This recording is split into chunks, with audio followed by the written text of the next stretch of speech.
Welcome to Ranjeet classes class 9 students. पिछली video में 1.2 exercise तक के क्वेश्चंस हमने कवर कर लिए थे और अब 1.3 एक्सरसाइज के कुछ क्वेश्चंस हैं, उसके टॉपिक है, उनको हम क्लियर करेंगे। 1.3 एक्सरसाइज में फ्रिक्शन वैल्यू को चेंज करना है डेसिमल में 36/100। इसको अगर चेंज करना है डेसिमल में तो इजी है। जो 36 ये डेसिमल आ गया, जितनी जीरो उसके बाद डेसिमल ये हो गया, या फिर 3/13। अब इसको डेसिमल चेंज करना है, किस तरह से होगा? सिंपल है, 3 डिवाइडेड बाय 13, 3 को 13 से डिवाइड करना, डेसिमल 0, 13 to 26, 4, फिर 0, फिर तरह से इसको 39, 1। ये इस तरह से अब क्या हो गई है, ये आगे चलता चला जाएगा, ये एंड नहीं होगा इसका। अब ये जो डेसिमल था इसको हम क्या कहेंगे? Terminating decimal. और ये क्या होगा हमारा? नॉन टर्मिनेट, क्योंकि इसका रिमाइंडर 0 नहीं आता, तो ये क्या होगा हमारा? Non terminating number. तो ये दो तरह से। अब हम किस डेसिमल को लेके आगे क्वेश्चन को सॉल्व करने की कोशिश करेंगे? नॉन टर्मिनेटिंग नंबर्स को लेकर। अब डेसिमल हमारे पास गिवन होगा 0.6 बार। जब भी ये बार हमारे पास जगह हुआ आ गया तो इसका मतलब क्या हो गया? ये नंबर हमारा बन गया नॉन टर्मिनेटिंग नंबर। अब इस नंबर को फ्रिक्शन चेंज करना है, किस तरह से करेंगे अब उसको देखेंगे ध्यान से। ये जो भी हमारे पास क्वेश्चन गिवन है उसको x लेट कर लेंगे, x इक्वल टू 0.6 बार। अब ध्यान देना है, डेसिमल के बाद जो बार वाला नंबर है, कितने नंबर रिपीट हो रहे हैं? Single digit. इस बार का मीनिंग भी था, क्या था हमारे पास? 0.666, यानी कि डिवाइड एंड नहीं होगा, बार बार 6 रिपीट होता चला जाता है। तो यहां पर एक ही सिंगल डिजिट रिपीट हो रहा है, तो इसलिए हम क्या करेंगे? इसको मल्टीप्लाई बाय 10। अगर 2 डिजिट रिपीट होने शुरू हो जाएंगे तो मल्टीप्लाई बाय 100 करेंगे। 3 डिजिट रिपीट होना शुरू हो जाते हैं तो मल्टीप्लाई बाय 1000। 0 बढ़ना, उसी तरह से 0 इंक्रीज करते रहेंगे। मल्टीप्लाई बाय 10 बोथ साइड, तो क्या answer? 10x is equal to 6.6 बार। 10 से मल्टीप्लाई करेंगे तो डेसिमल मूव हो जाएगा आगे, और 6 तो बार बार रिपीट हो ही रहे, तो आ जाएगा 6.6, उसके बाद बार आगे। अब ये क्या हो गया हमारे पास? ये हो गया नंबर 1 इक्वेशन, ये हो गया हमारे पास number 2 equation. Subtract 1 and 2, equation 1 और इक्वेशन 2, इन दोनों को हम सब्ट्रैक्ट करेंगे तो क्या होगा? यहां पर क्या है? 10 और यहां हो गया 1। 10 माइनस 1 9x। डेसिमल के बाद जो नंबर है उसको ध्यान से हटा दो। अब डेसिमल से पहले वाले नंबरों को चेक करोगे, 0 और 6 माइनस करेंगे तो आंसर क्या आएगा? 6 आ गया। तो x इज इक्वल टू 6/9। ये होगा हमारा फ्रैक्शन। सिंपल वैल्यू, कोई ज्यादा दिक्कत नहीं थी, क्वेश्चन भी सिंपल था, तो ये हमारा सॉल्व हो जाता है। नोट कर लो।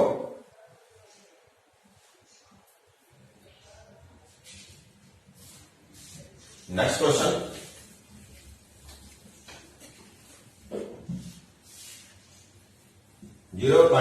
.47। यहां पर इस पर ध्यान देना।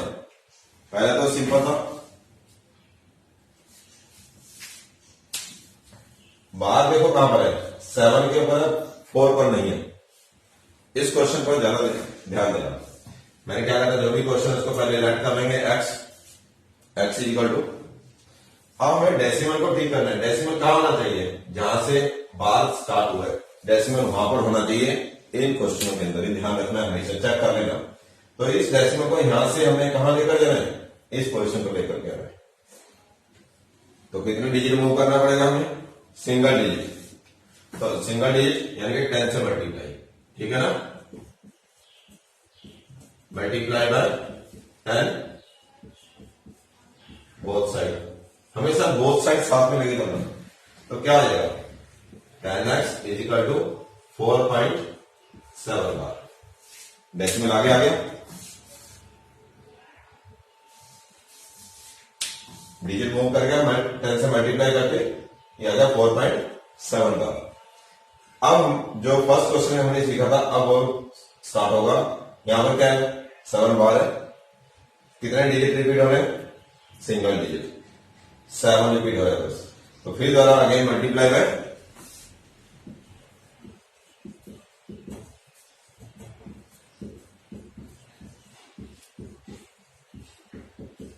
Both side. तो क्या आ जाएगा? 100x और 47.7 बार। तो क्या आ गया? ये वाली इक्वेशन थी, इस इक्वेशन को फिर अगेन दोबारा से मल्टीप्लाई करा 10 से, 10 टाइम 100 हो गया, डेसिमल मूव हो जाएगा आगे 47.7। अब यहां पर क्या आ गया? ये होगी इक्वेशन 1, ये होगी इक्वेशन 2 और ये होगी हमारी इक्वेशन 3। 3 इक्वेशन हो गई हमारे पास। अब हम क्या करेंगे? Subtract equation 2 and equation 3। 2 और 3 को सब्ट्रैक्ट करना है हमें, इक्वेशन 2 और इक्वेशन 3। 100x और 10 क्या गया हमारे पास? 90 और 47 और 4 को माइनस करेंगे तो 43। फिर से ध्यान रखना है, यहां पर डेसिमल के बाद सेम वैल्यू दिखाई देगी, उसको इग्नोर कर देना है। डेसिमल से पहले वाले जो डिजिट है सिर्फ उनको तुमने माइनस करना है। वैल्यू क्या आ गई हमारे पास? x is equal to 43/90। ये आसान उसी फॉर्मेट पर हो गया जो हमने पीछे किया था। ये इसमें हमने क्या ध्यान देना है? बार पर ध्यान देना है। बार कहां पर है? पहले डेसिमल को वहां तक लेकर के आएंगे, उसके बाद फिर हम क्वेश्चन को स्टार्ट करेंगे। क्लियर? नोट कर लो।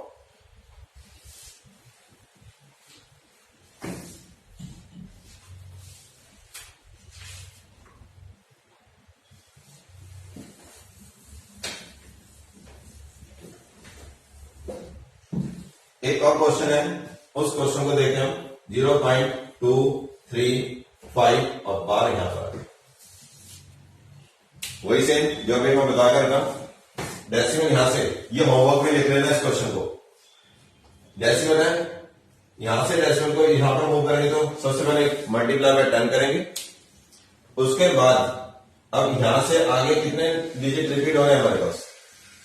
कितने डिजिट? 2 डिजिट रिपीट हो रहे हैं। तो इसलिए हम मल्टीप्लाई किससे करेंगे? अगेन मल्टीप्लाई बाय 100, क्योंकि 100 में 2 जीरो दिखाई। मैंने कहा जितने डिजिट है उतने जीरो होनी चाहिए। 2 डिजिट हो गए तो किससे मल्टीप्लाई करेंगे? आगे 100 से मल्टीप्लाई करेंगे। और सेम जैसे मैंने पिछला एग्जाम्पल किया है क्वेश्चन, उसी तरह से इसको अटेंड करना। ये तुम्हारा होमवर्क हो गया, इसको तुमने खुद से अटेंड करके प्रैक्टिस करनी है क्वेश्चन की। ठीक, ये तो हमारे पास इनको फ्रैक्शन में कन्वर्ट करना था, डेसिमल नंबर्स को। अब इसके बाद जो जरूरी है इस चैप्टर के टॉपिक वो है रेशनल नंबर। रेशनल नंबर को ऐड, सब्ट्रैक्ट, मल्टीप्लिकेशन और डिवीजन, ये 4 पॉइंट है जो हम अभी शुरू करेंगे सीखना। एक इक्वेशन लिख लेता हूं, इसी इक्वेशन से शुरू करते हैं। 2√2 प्लस 5√3 फर्स्ट नंबर, और सेकंड नंबर √2 माइनस 3√3। ये 2 नंबर हो गए। अब हम इन दोनों को पहले हम ऐड किस तरह से करेंगे? 1 इसको शुरू करते हैं। सिंपल है, दोनों वैल्यूज को लिखेंगे। Plus 5√3 plus √2 minus 3√3। सिंपल। हमने क्या करा? दोनों नंबर दोनों के बीच में प्लस का साइन लगाया। अब लाइक टर्म्स को देखोगे, लाइक टर्म का मीन √2 और √2, ये दोनों लाइक टर्म हो गए। यहां पर 2 है, इसके सामने यहां पर कोई नंबर नहीं है, तो यहां पर क्या होगा? 1 आ जाएगा। क्या आ जाएगा? यहां पर 1। अब 2 प्लस 1 क्या आ गया 3 रूट 2। और आगे ऐसे है 5 माइनस 3 क्या हो जाएगा 5 माइनस 3 2 रूट 3। आ गया हमारे पास आंसर। एक और, ये तो हमारा आंसर आ गया। इसमें अगर कंफ्यूजन है एक और मैं बताए तो 2 रूट 2 यानी लाइक टर्म्स को इकट्ठा कर लेना, root 2 plus 5 root 3 minus 3 root 3। Like terms हो गए रूट 2 दोनों और रूट 3 दोनों। कॉमन पहले अगर 2 प्लस 1 और रूट 2 को हमने कॉमन कर लिया, रूट 2 हमारा कॉमन हो गया तो बाकी का क्या 2 और यहां पर क्या था 1। ऐसे ही यहां पर भी क्या रह गया 5 माइनस 3 और रूट 3 हमारा कॉमन हो गया। सॉल्व करेंगे 2 प्लस 1 3 रूट 2 और यहां पर आ जाएगा 5 माइनस 3 2 रूट 3। ये डायरेक्ट हो गया था यहां से लाइक टर्म को देख करके 9th क्लास में आ गए डायरेक्ट यहां हम इसको कर सकते हैं। बट एक बार फिर भी नहीं आता समझ में तो ये बताया लाइक टर्म को इकट्ठे रख लेना, फिर कॉमन निकाला रूट 2 अलग हो गया, रूट 3 को कॉमन निकाल लिया, उसके बाद जो नंबर थे उनको प्लस माइनस करा, हमारा आंसर आ गया। ये तो था हमारे पास ऐड, नोट कर लो इसे। अब दूसरा टॉपिक है हमारे पास, इसी दोनों नंबर्स को लेकर के हम सबट्रैक्ट करना सीखेंगे। सबट्रैक्ट करें, सबट्रैक्ट करना है। सबट्रैक्ट करते हुए ध्यान रखना 2 रूट 2 प्लस 5 रूट 3 ब्रैकेट करना जरूरी है इसमें। तो जो हम प्लस करते हैं उसमें ही ब्रैकेट कर लो, कोई दिक्कत नहीं है। बट यहां पर सबट्रैक्ट के लिए तो कंपलसरी है, ब्रैकेट होना जरूरी है। क्यों जरूरी है वो अभी समझ में आ जाएगा। ब्रैकेट ओपन करना है पहले हमें, ये आ गया माइनस और ये माइनस और माइनस क्या हो जाएगा प्लस, साइन चेंज हो गया ना, ये था हमारे पास, इसलिए ये जरूरी था। ब्रैकेट होना जरूरी है, अगर ब्रैकेट नहीं करेंगे तो सिर्फ क्या रहेगा माइनस, तो इसके साथ आ जाएगा। यहां पर हम गलती कर देंगे फिर, इसलिए क्या जरूरी हो गया ब्रैकेट होना जरूरी है। फिर दोबारा से वही डायग्राम्स, ये हो गया रूट 2, अब यहां पर क्या है 1 और ये हो गया 2, तो 2 माइनस 1 1 रूट 2, ये दोनों रूट 3 और रूट 3 वाले, तो 5 प्लस 3 कितना हो गया 8 रूट 3। जैसे मैंने पीछे बताया डायग्राम्स को इकट्ठे करके उस तरह से भी सॉल्व कर सकते हो। बड़ी क्लास है और बड़ी कैलकुलेशंस भी होंगी अभी तो इसलिए ये हमें बड़ी क्लास के हिसाब से इस तरह से करना होगा। अगर हम कॉमन लेकर के हाँ कोई है जो नहीं कर पाते वो उसी तरह से करना, पहले डायग्राम्स को इकट्ठे करके लिखना, उसके बाद इनको पूरा कर देना। ये हो गया हमारा सबट्रैक्ट। ऐड और सबट्रैक्ट 2 क्वेश्चन हो गए। अब रह गया हमारे पास मल्टीप्लीकेशन और डिवीजन।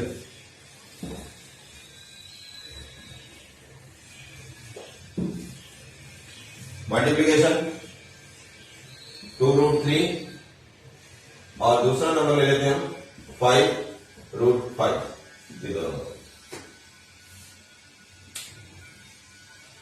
अब इसको हम मल्टीप्लाई करेंगे या प्रोडक्ट करेंगे। मल्टीप्लाई करने के लिए ध्यान देना, मल्टीप्लाई का साइन लगाया हमने, क्या होगा 2 रूट 3 इंटू 5 रूट 3। अब इंटू करेंगे तो क्या हो जाएगा 2 और 5 को मल्टीप्लाई करा, जो रूट से बाहर है 2 और 5, जिसके ऊपर रूट नहीं है, और जिसके ऊपर रूट आ गया उसको रूट के अंदर ही मल्टीप्लाई करेंगे। क्लियर? अब मल्टीप्लाई कर लो, 5 जा 10 और 3 5 जा 50, ये होगा मल्टीप्लाई। सिंपल है, कोई ज्यादा डिफिकल्ट नहीं है। हाँ, अगर ये क्वेश्चन 2 रूट 5 और 5 रूट 5 दोनों की वैल्यू सेम होगी तब क्या होगा, वही जो मैंने बताया 2 इंटू 5 और रूट के अंदर 5 इंटू 5, तो 5 टू 10 और ये पेयर कंप्लीट हो गया। जब ये पेयर कंप्लीट हो जाएगा तो ये रूट के साइन से बाहर आ जाता है, ध्यान रखना है। ये पेयर कंप्लीट हो गया, इसका मतलब ये रूट से बाहर हो जाएगा। इसका भी रीजन बताऊंगा क्यों होता है ये। 10 5 जा 50, ये नोट कर लो। अब ये बात ध्यान रखना, ये जो रूट का साइन है, ये नंबर लिखा हुआ है हमने √5, इस रूट की पावर क्या होती है? इस रूट की पावर होगी 1/2। इस रूट की पावर होती है 1/2। तो इसको हम इस तरह से √5 को हम लिख सकते हैं 5 की पावर 1/2 भी लिख सकते हैं।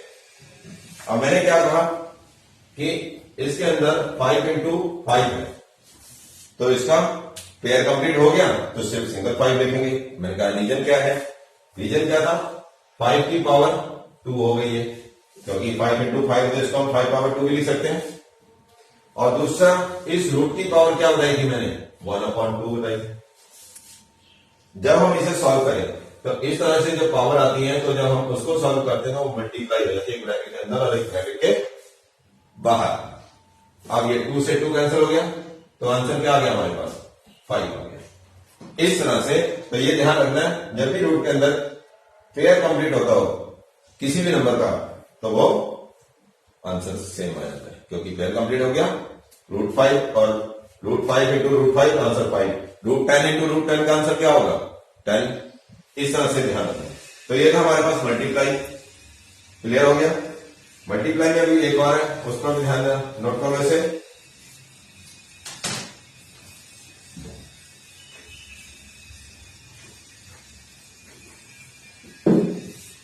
मल्टीप्लाई में एक और चीज, 2√3 और दूसरा नंबर लेते हैं हम √3 + 2√5। इन दोनों नंबरों को मल्टीप्लाई करना है। अब इनको मल्टीप्लाई कैसे करना है? सिंपल, जैसे ब्रैकेट सॉल्व करते हैं, 2√3 ब्रैकेट √3 + 2√5। यहां पर कोई साइन नहीं है, तो इसका मतलब यहां पर क्या होता है? मल्टीप्लाई। अब ब्रैकेट के अंदर अगर दो वैल्यू हैं, इनको मल्टीप्लाई कैसे करेंगे? क्या होना चाहिए इसके लिए? ध्यान देना, ये जो नंबर है हमारे पास, ये नंबर, इस नंबर को अंदर दो नंबर दिखाई दे रहे हैं, तो इनको बारी बारी से पहले इसके साथ, फिर इसी पूरे नंबर को इसके साथ, दोनों नंबरों के साथ हम बारी बारी से मल्टीप्लाई करेंगे। कैसे? 2√3 मल्टीप्लाई √3, फिर ये वाला साइन आ जाएगा प्लस का, फिर आ जाएगा 2√3 मल्टीप्लाई 2√5। ध्यान देना इस वक्त, ये आगे कैलकुलेशन में आएंगे हमारे पास, और जो क्वेश्चन हमें दिखाई देंगे रेशनलाइज में, वहां पर ये काम आएगा। अब क्या था यहाँ पर? √3 या √3, मैंने अभी पीछे पूछा तुमसे, √10 और √10 को मल्टीप्लाई करेंगे तो क्या होगा आंसर? 10 आएगा। वही चीज यहाँ पर √3 और √3 को मल्टीप्लाई करेंगे तो क्या आंसर आना चाहिए? 3 आंसर आना चाहिए। क्लियर? अब इनको मल्टीप्लाई करें, 2 × 2 4, नंबर अलग अलग है तो इनको मल्टीप्लाई करना पड़ेगा हमें।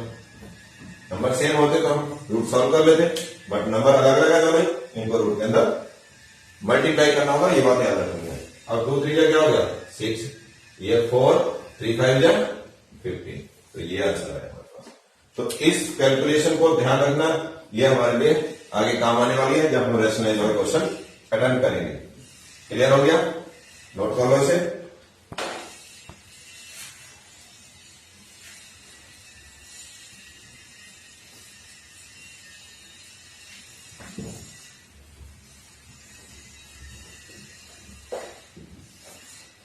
अब कुछ क्वेश्चंस मैं लिख रहा हूं, उनको सॉल्व करना है और उनके लिए मल्टीप्लाई वगैरह ध्यान देना है तुमने क्या होगा।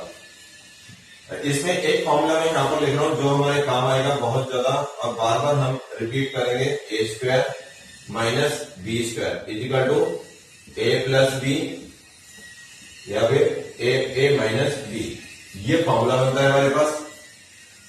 a² - b² किया हुआ याद भी होना चाहिए तुम्हें, क्योंकि पिछली क्लास में ये फॉर्मूला बहुत बार रिपीट हुआ है। a² - b² = a + b और a - b।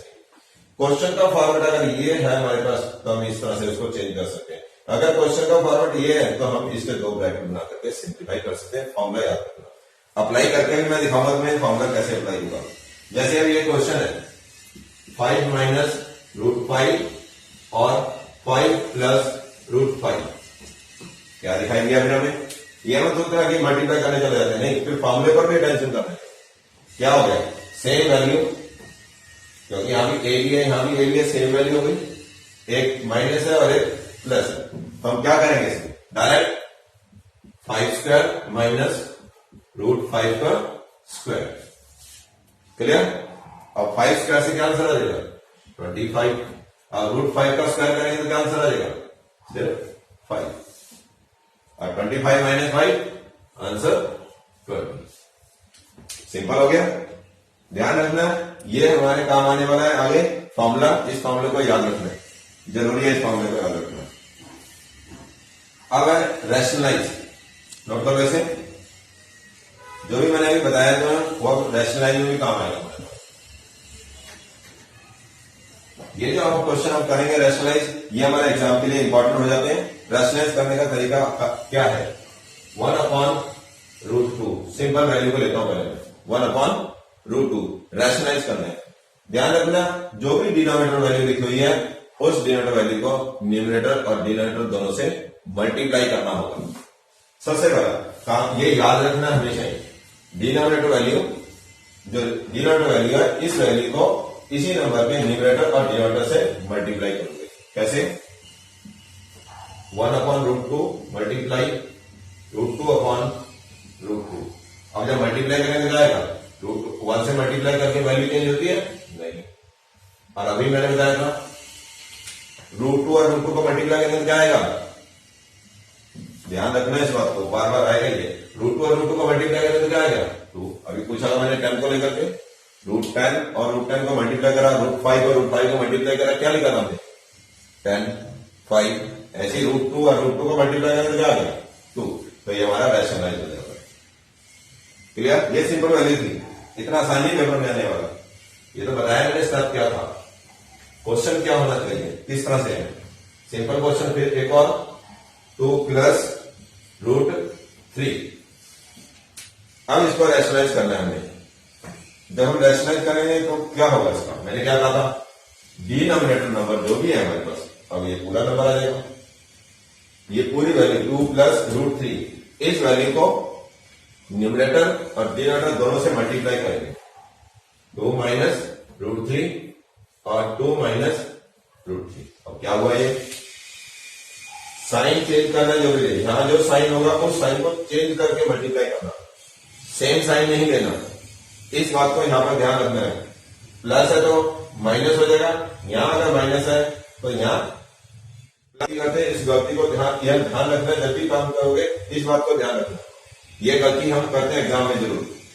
अब हम इसको मल्टीप्लाई कर लेते हैं, 2 - √3 और नीचे क्या बच गया हमारे पास 2 + √3 और 2 - √3।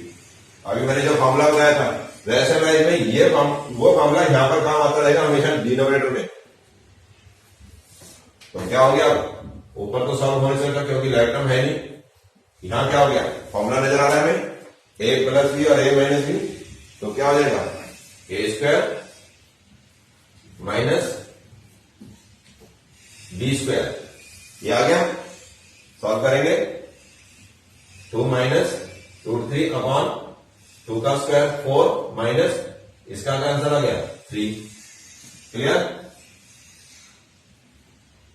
अब यहां पर फिर से आगे 2 - √3/4 - 3 1, ये आंसर आ गया।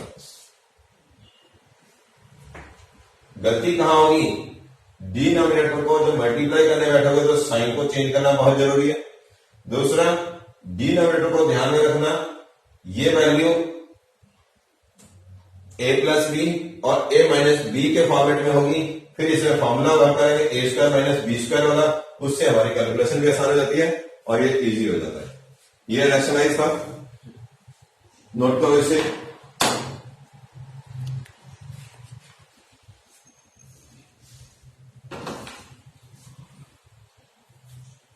अब इसमें 1.5 एक्सरसाइज के क्वेश्चन नंबर 2 और क्वेश्चन नंबर 5, इन दोनों की प्रैक्टिस करनी है। मैंने सारे इसमें जिस तरह के क्वेश्चन थे वो मैंने सारे बता दिए, मैंने किस तरह के क्वेश्चन होंगे, नोट कर लिया होगा।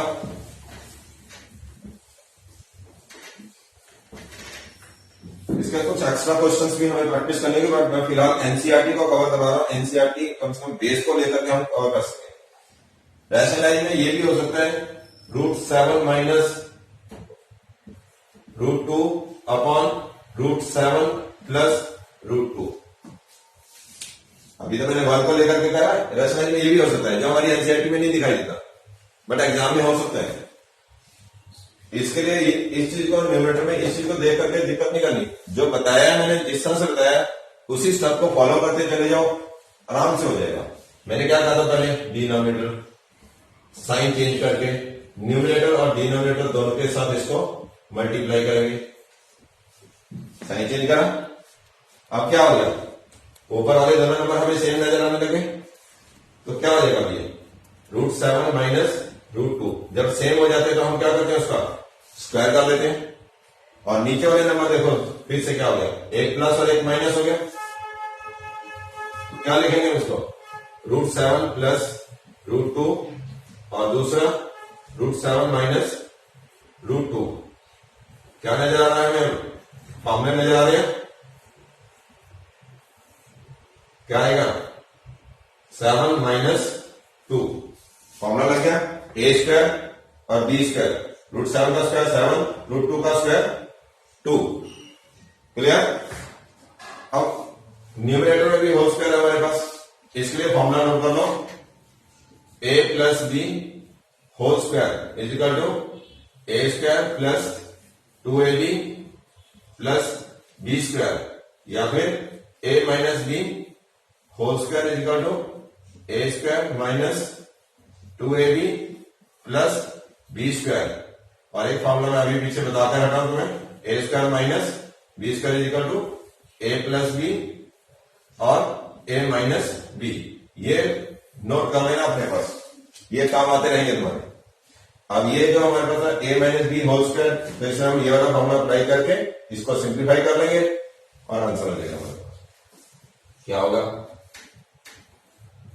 Square minus 2 into √7 into √2 plus √2 square, 7 minus 2 5।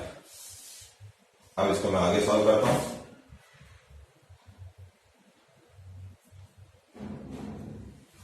तो क्या होगा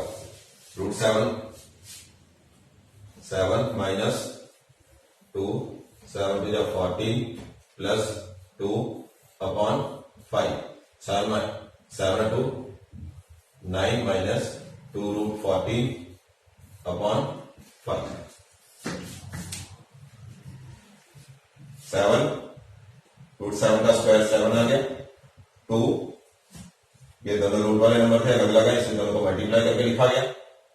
√2 का होल स्क्वायर करेंगे तो क्या हो जाएगा इसका, क्योंकि रूट का 2 हो जाएगा। और 7 प्लस 2 राइट टर्म्स को लेकर सॉल्व करा, 7 प्लस 2 9 माइनस 2√14 और ये 5, जो 7 माइनस 2 करके 5 आया था वो 5 हो गया। ये फॉर्मूले ध्यान में रखना है। फॉर्मूले अगर ध्यान रखते हो तो कैलकुलेशन आसान हो जाती है। और ये रैशनलाइज था जिसकी प्रैक्टिस करनी है तुमने, तो ये रैशनलाइज वाला जो टॉपिक था जो आज कवर करना था हमने, और एक डेसिमल नॉन टर्मिनेटिंग डेसिमल को फ्रैक्शन में कन्वर्ट करना था, वो हमने टॉपिक कंप्लीट करा। और ये चैप्टर लमसम कंप्लीट हो जाता है। अब इसका जो 1.5 एक्सरसाइज है इसके क्वेश्चंस प्रैक्टिस करनी है। कुछ क्वेश्चन तो मैंने अटेंड कराई दिए और इनकी प्रैक्टिस करनी है। अगर कोई भी प्रॉब्लम है फिर इसको कमेंट बॉक्स में डाल देना। नेक्स्ट क्लास में जो भी डाउट होंगे उस डाउट्स को मैं कॉल कर लूंगा। Okay, thanks.